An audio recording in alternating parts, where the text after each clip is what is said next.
രണ്ടുപേരെ ഇപ്പോൾ ചോദ്യം ചെയ്യുന്നു എന്നുള്ളതാണ്. ഒന്ന് വീണ, മറ്റൊന്ന് സരൺ.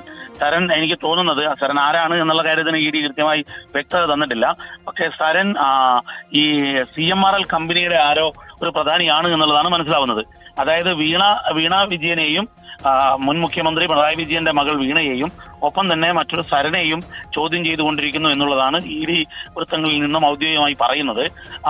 ഈ റെയ്ഡ് നടക്കുന്നതിനൊപ്പം 12 കേന്ദ്രങ്ങളിൽ ഓൾ പെർമിസസിലെ റെയ്ഡിലും അവിടെ അവർ വിവരങ്ങൾ ആരായുന്നുണ്ട് എന്നുള്ളതാണ് പറയുന്നത്.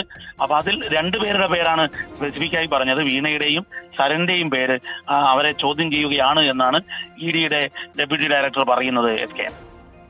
ഓക്കെ, നമുക്കിപ്പം ദീപക് ധർമ്മടമാണ് ചേർന്നത്. ഇന്ന് രാവിലെ 6 മണിക്കാണ് കേന്ദ്രസേനയുടെ സഹായത്തോടെ ഇ ഡി കേരളത്തിലും കർണാടകത്തിലുമുള്ള 12 കേന്ദ്രങ്ങളിലേക്ക് റെയ്ഡുമായി എത്തിയത്.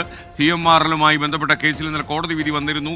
അന്വേഷണമാകാം എന്ന രീതിയിലാണ് ഇപ്പോൾ അറിയുന്ന മറ്റൊരു കാര്യം. മുൻ മുഖ്യമന്ത്രി പിണറായി വിജയന്റെ പിണറായിയിലെ അദ്ദേഹത്തിന്റെ സ്വന്തം വീട് പൂട്ടിയ നിലയിൽ കിടക്കുകയാണ്.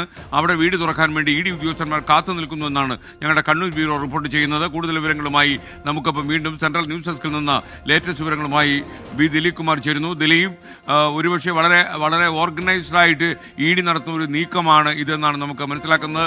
CMRL എക്സാലോജി കേസിൽ ആരോപണ വിധേയനായ വീണയെ ഇപ്പോൾ ചോദ്യം ചെയ്യുന്നു എന്ന വാർത്ത കൂടി തിരുവനന്തപുരത്ത് നിന്ന് വരികയാണല്ലോ. അതെ, രണ്ടുപേരെയാണ് ഇപ്പോൾ എൻഫോഴ്സ്മെന്റ് ഡയറക്ടറേറ്റ് ഇതുമായി ബന്ധപ്പെട്ട് ചോദ്യം ചെയ്യുന്നത്. ഒന്ന് മുൻ മുഖ്യമന്ത്രി പിണറായി വിജയന്റെ മകൾ വീണ വിജയനെയാണ്. മറ്റൊന്ന് CMRL MD ശശിധരൻ കർത്തയുടെ മകൻ ശരണസ് കർത്തയാണ്. ഈ രണ്ടുപേരെയാണ് ഇപ്പോൾ എൻഫോഴ്സ്മെന്റ് ഡയറക്ടറേറ്റ് ഇതുമായി ബന്ധപ്പെട്ട് ചോദ്യം ചെയ്യുന്നത്.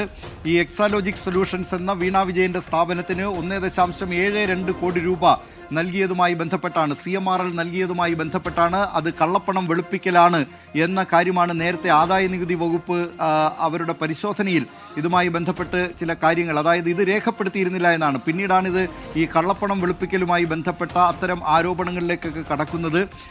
ഇതിന് കൃത്യമായി നികുതി നൽകിയിരുന്നില്ല എന്ന കാര്യവും നേരത്തെ ആദായ നികുതി വകുപ്പ് കണ്ടെത്തിയിരുന്നു.